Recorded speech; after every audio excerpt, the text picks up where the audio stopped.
जय हिंद दोस्तों। मैं अभिषेक स्वागत करता हूं आपका अपने YouTube चैनल अभिषेक एकेडमी में। तो कैसे हैं आप? आई होप आप मस्त ज़बरदस्त और जिंदाबाद होंगे।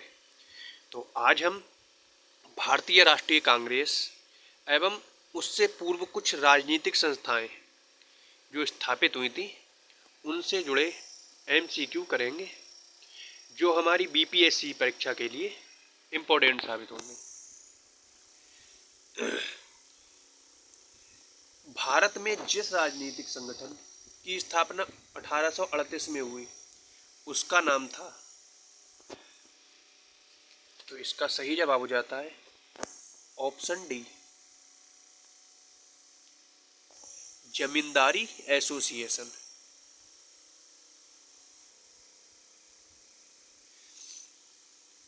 लैंड होल्डर्स सोसाइटी या जमींदारी एसोसिएशन, इसकी स्थापना कब होती है? 1838 में। और स्थापना कहाँ होती है? तो कोलकाता के अंदर। इसके संस्थापक द्वारिकानाथ टैगोर एवं अन्य जमींदारी सहयोगी थे। यह पहली राजनीतिक संस्था या संगठन थी जिसने संगठित राजनीतिक प्रयासों का शुभारंभ किया तथा शिकायतों को दूर करने के लिए संवैधानिक उपचारों का प्रयोग किया। इसका उद्देश्य जमींदारों के स्वार्थों की रक्षा करना था।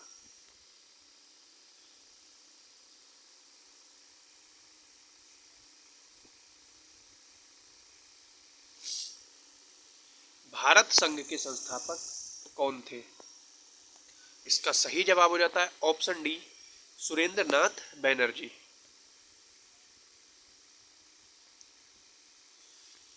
अब बात कर लेते हैं इंडियन एसोसिएशन या भारत संघ की। इसकी स्थापना 26 जुलाई 1876 को होती है। स्थान कलकत्ता में। संस्थापक कौन थे? सुरेंद्र नाथ बनर्जी और आनंद मोहन बोस। ये तत्कालीन राजनीतिक संस्थाओं में सबसे प्रमुख एवं महत्वपूर्ण थी, जिसे कांग्रेस से पूर्व अखिल भारतीय स्तर की संस्था का सम्मान प्राप्त था। सुरेंद्र नाथ बनर्जी 1869 ईस्वी में भारतीय सिविल सेवा के लिए उत्तीर्ण घोषित किए गए। उम्र विवाद के कारण उन्हें अयोग्य ठहराया गया, किंतु न्यायालयीय निर्णय द्वारा योग्य ठहराए जाने पर सिविल सेवा में नियुक्त हुए। बाद में बर्खास्त कर दिए गए। इन्होंने जन चेतना के प्रसार के लिए बंगाली पत्रिका, एग्जाम में पूछ लेता है कि बंगाली पत्रिका का संपादन किसने किया? तो सुरेंद्र नाथ बनर्जी ने। इन्हें 2 बार कांग्रेस का अध्यक्ष भी चुना गया था। इस संगठन ने सिविल सर्विसेज आंदोलन चलाया, जिसे भारतीय जनपद सेवा आंदोलन भी कहा जाता है।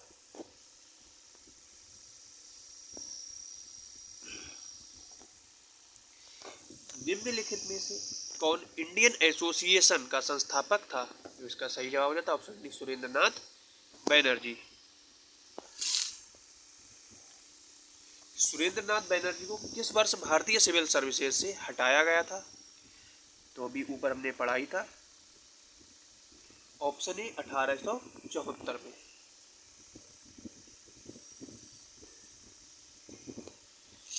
निम्नलिखित में से कौन 1885 ईस्वी में स्थापित बम्बई प्रेसिडेंसी एसोसिएशन संस्थापकों में से एक था? तो इसका सही जवाब हो जाता है ऑप्शन ए, फिरोज शाह मेहता। अब बात कर लेते हैं बॉम्बे प्रेसिडेंस एसोसिएशन की। इसकी स्थापना 1885 ईस्वी में होती है। संस्थापक कौन थे? फिरोज शाह मेहता, बदरुद्दीन तैयबजी और केटी तेलंग और काशीनाथ गयम्बका। फिरोज शाह मेहता, केटी तेलंग एवं बदरुद्दीन तैयबजी को बम्बई के त्रिमूर्ति के रूप में जाना जाता था। तो आपसे प्रश्न में पूछ लिया जाता है कि बम्बई के त्रिमूर्ति कौन थे? तो फिरोज शाह मेहता, केटी तेलंग और बदरुद्दीन तैयबजी। इस संस्था को पहले बॉम्बे एसोसिएशन के नाम से भी जाना जाता था।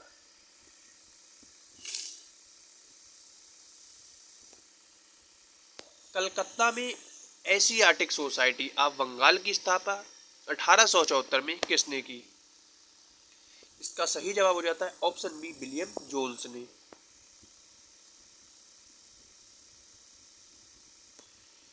भारतीय राष्ट्रीय कांग्रेस की स्थापना की थी। इसका सही जवाब हो जाता है ऑप्शन ए, एओ ह्यूम ने। अब बात कर लेते हैं भारतीय राष्ट्रीय कांग्रेस की। एलन एक्टोवियन ह्यूम यानी कि एओ ह्यूम भारतीय सिविल सेवा के सेवानिवृत्त ब्रिटिश अधिकारी थे। ये शिमला में बस गए थे। 1864 में इन्हें भारतीय राष्ट्रीय संघ की स्थापना की, जो कि भारतीय राष्ट्रीय कांग्रेस का अग्रदूत था। भारतीय राष्ट्रीय कांग्रेस की स्थापना 1885 में एओ ह्यूम द्वारा की गई थी। इसका पहला अधिवेशन 28 दिसंबर 1885 को बम्बई स्थित गोकुलदास तेजपाल संस्कृत विद्यालय में आयोजित किया गया। इसी सम्मेलन में दादा भाई नौरोजी के सुझाव पर राष्ट्रीय संघ का नाम बदलकर भारतीय राष्ट्रीय कांग्रेस कर दिया गया। इसमें कुल 72 प्रतिनिधियों ने भाग लिया था। भारतीय राष्ट्रीय कांग्रेस के पहले अधिवेशन की अध्यक्षता व्योमेश चंद्र बनर्जी। इंपॉर्टेंट हो जाता है कि भारतीय राष्ट्रीय कांग्रेस के पहले अधिवेशन की अध्यक्षता किसने की, तो व्योमेश चंद्र बनर्जी ने, तथा इसके प्रथम महासचिव स्वयं एओ ह्यूम थे। भारतीय राष्ट्रीय कांग्रेस की स्थापना 1885 के समय भारत का वायसराय लॉर्ड डफरिन था, जिसका कार्यकाल 1884 से 1888 ईस्वी था। उसने कांग्रेस का यह कहकर मजाक उड़ाया था कि यह सूक्ष्मदर्शी अल्पसंख्यकों की संस्था है। कांग्रेस के प्रथम अधिवेशन में इस परंपरा की स्थापना हुई कि अध्यक्ष का चुनाव सम्मेलन स्थल वाले प्रांत के बाहर से होना चाहिए।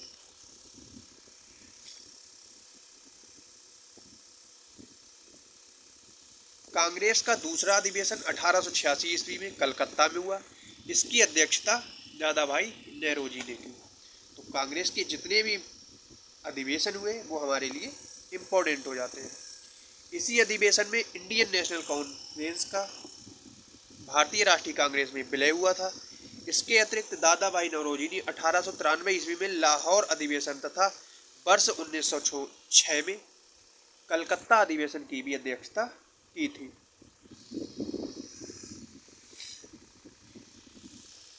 इम्पोर्टेंट नोट है ये। भारतीय राष्ट्रीय कांग्रेस के सर्वप्रथम मुस्लिम अध्यक्ष होने का गौरव बदरुद्दीन तैयब जी को है। प्रश्न पूछ लेते हैं कि भारतीय राष्ट्रीय कांग्रेस के प्रथम मुस्लिम अध्यक्ष कौन थे, तो वो थे बदरुद्दीन तैयब जी। ये भारतीय राष्ट्रीय कांग्रेस के 27-28 दिसंबर 1887 को मद्रास में हुए संपन्न तीसरे अधिवेशन के अध्यक्ष पद के लिए चुने गए थे। इस अधिवेशन में कुल 607 प्रतिनिधियों ने भाग लिया। इसी सम्मेलन में पहली बार कांग्रेस के कार्य संचालन का भारत प्रतिनिधियों की एक कमेटी के हाथों में सौंपा गया। ये कमेटी आगे चलकर विषय निर्धारित समिति कहलाई। भारतीय राष्ट्रीय कांग्रेस का प्रथम निर्वाचित यूरोपीय अध्यक्ष जॉर्ज यूले था। इसने भारतीय राष्ट्रीय कांग्रेस के इलाहाबाद में संपन्न हुए चतुर्थ अधिवेशन 1888 ईस्वी की अध्यक्षता की थी। कांग्रेस के लिए समर्थन प्राप्त करने के उद्देश्य से जुलाई 1889 में लंदन में विलियम डिग्बी की अध्यक्षता में ब्रिटिश कमेटी ऑफ इंडिया की स्थापना की गई। यह इंडियन नेशनल कांग्रेस की एक समिति थी। इस समिति ने भारतीय मामलों से अंग्रेजों को अवगत कराने के उद्देश्य से इंडिया नामक साप्ताहिक पत्र निकाला।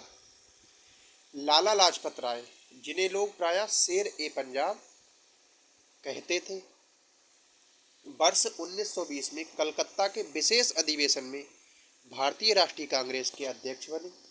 इस अधिवेशन में असहयोग का प्रस्ताव स्वीकार कर लिया गया। श्रीमती एनी बेसेंट आंग्ल आयरलैंड कुल से थी। वे वर्ष 1907 से 1933 तक थियोसॉफिकल सोसाइटी की प्रधान रही। वर्ष 1916 में होम रूल लीग का गठन किया गया तथा वर्ष 1917 में भारतीय राष्ट्रीय कांग्रेस की पहली महिला अध्यक्ष बनी। तो भारत की पहली भारतीय महिला जो राष्ट्रीय अध्यक्ष बनी वो हो जाती है सरोजनी नायडू। और ये पूछ लिया जाता है कि पहली महिला जो भारतीय राष्ट्रीय कांग्रेस की अध्यक्ष बनी वो हो जाती है एनी बेसेंट। भारतीय राष्ट्रीय कांग्रेस का 27वां अधिवेशन दिसंबर 1912 में बांकीपुर बिहार में संपन्न हुआ। इस अधिवेशन की अध्यक्षता R.N. मुधोलकर ने की। इस अधिवेशन में A.O. ह्यूम को कांग्रेस का पिता कहा गया। भारतीय राष्ट्रीय कांग्रेस तथा मुस्लिम लीग दोनों ने वर्ष 1916 में लखनऊ में अधिवेशन किया। तदनुसार कांग्रेस तथा मुस्लिम लीग के बीच लखनऊ समझौता हुआ, जो कांग्रेस लीग योजना तथा लखनऊ पैक्ट के नाम से जाना जाता है। इसी अधिवेशन में उग्रपंथियों को पिछले 9 वर्ष से कांग्रेस से निष्कासित कर दिया गया था, पुनः कांग्रेस में शामिल किया गया। कांग्रेस के लखनऊ अधिवेशन की अध्यक्षता अंबिका चरण मजूमदार ने की थी। भारतीय राष्ट्रीय कांग्रेस के लखनऊ अधिवेशन 1916 में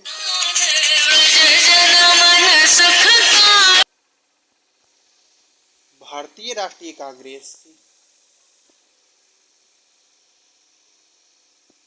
लखनऊ अधिवेशन 1916 में बाल गंगाधर तिलक ने कहा था, स्वराज मेरा जन्मसिद्ध अधिकार है और मैं इसे लेकर रहूंगा।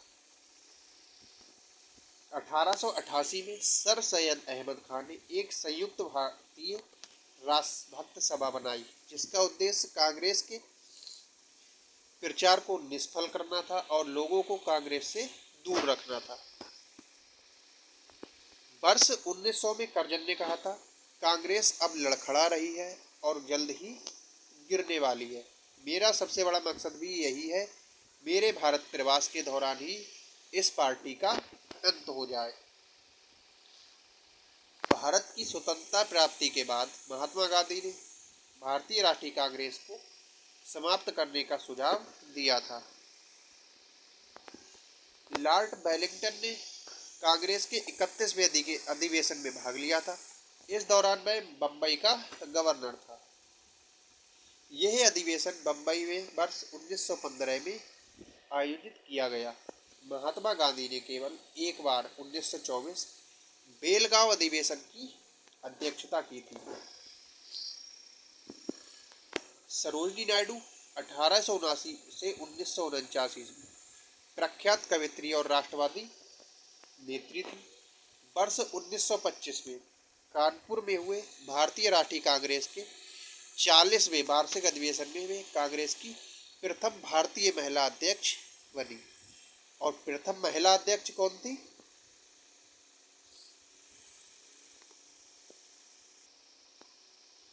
प्रथम महिला अध्यक्ष एनी बेसेंट। और अगर पूछा जाए प्रथम भारतीय महिला अध्यक्ष तो वो सरोजनी नायडू।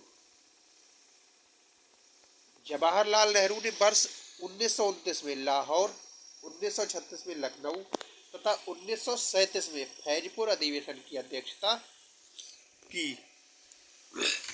कांग्रेस का 51वां अधिवेशन 19 से 21 फरवरी 1938 के दौरान गुजरात के हरिपुरा में संपन्न हुआ। इस अधिवेशन की अध्यक्षता सुभाष चंद्र बोस ने की थी। इस अधिवेशन में राष्ट्रीय नियोजन समिति का गठन किया गया। पंडित जवाहरलाल नेहरू को इसका अध्यक्ष बनाया गया।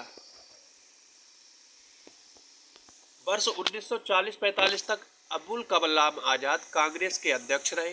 जेबी कृपलानी को कांग्रेस के 54वें अधिवेशन 1946 मेरठ का अध्यक्ष चुना गया तथा वे आजादी के समय भी अध्यक्ष रहे। कांग्रेस के 55वें अधिवेशन दिसंबर 1948 जयपुर की अध्यक्षता डॉक्टर पट्टाभी सीतारामैया ने की थी। रविंद्रनाथ टैगोर द्वारा मूल रूप से बंगला में रचित संगीतबद्ध जनगण मन के हिंदी संस्करण को संविधान सभा ने भारत के राष्ट्रगान के रूप में 24 जनवरी 1950 को अपनाया था। यह सर्वप्रथम 27 दिसंबर 1911 को भारतीय राष्ट्रीय कांग्रेस की कलकत्ता अधिवेशन में गाया गया था। बाल गंगाधर तिलक ने अंतिम रूप से भारतीय राष्ट्रीय कांग्रेस के अमृतसर अधिवेशन 1919 में भाग लिया था। तो अब हम इससे जुड़े कुछ प्रश्नों को देख लेते हैं।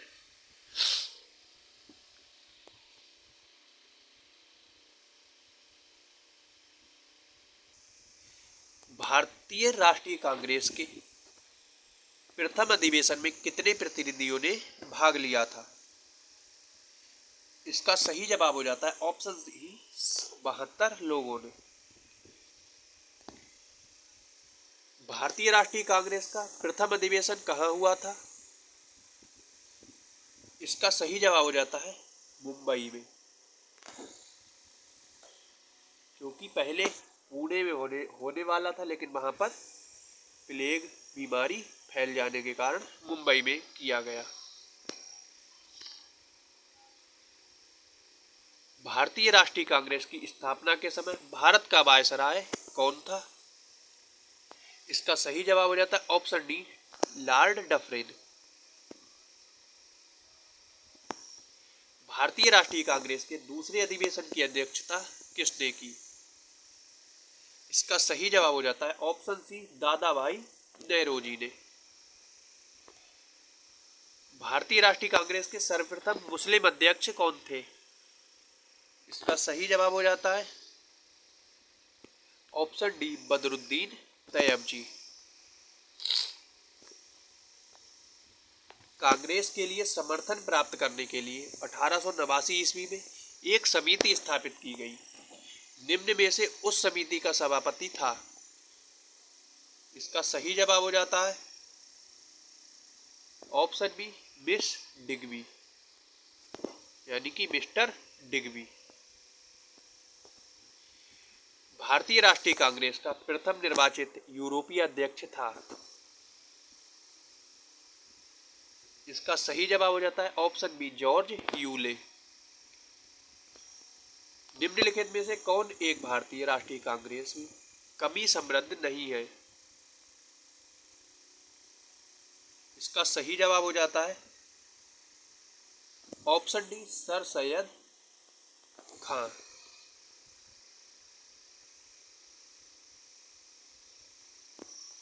बाल लाल और पाल त्रिगुट का कौन सा व्यक्ति भारतीय राष्ट्रीय कांग्रेस का अध्यक्ष हुआ?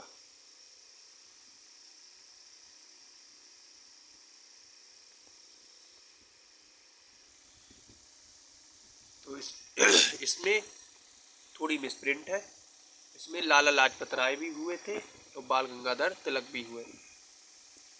अखिल भारतीय कांग्रेस की प्रथम महिला अध्यक्ष थी?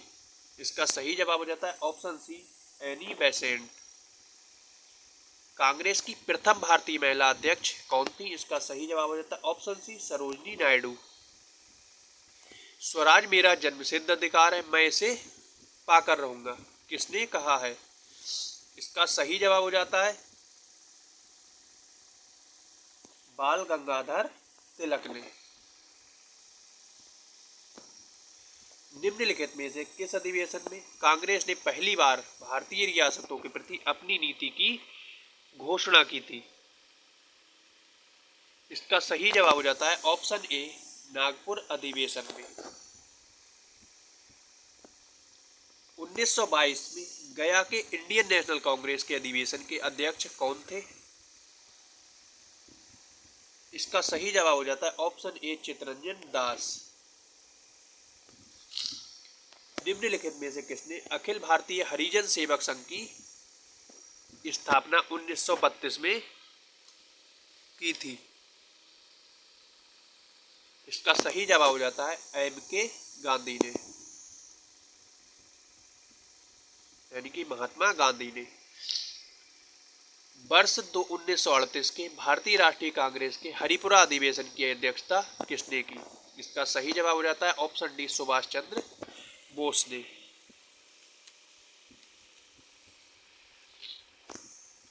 वर्ष 1938 के लिए भारतीय राष्ट्रीय कांग्रेस का अध्यक्ष किसे चुना गया था? इसका सही जवाब हो जाता है सुभाष चंद्र बोस। और हमारा अंतिम प्रश्न है, इनमें से कौन सबसे कम आयु में भारतीय राष्ट्रीय कांग्रेस के अध्यक्ष बनने वाले व्यक्ति थे? इसका सही जवाब हो जाता है ऑप्शन सी, आनंद मोहन बोस। तो हमने भारतीय राष्ट्रीय कांग्रेस, उसके अधिवेशन में बने अध्यक्ष और कुछ संस्थाओं के बारे में अध्ययन किया है, और कल हम इसी से आगे की क्लास को कंटिन्यू रिवाइज करेंगे। क्लास अच्छी लगी हो तो क्लास को लाइक और कमेंट करके ज़रूर बताएं। मिलते हैं कल नई क्लास के साथ।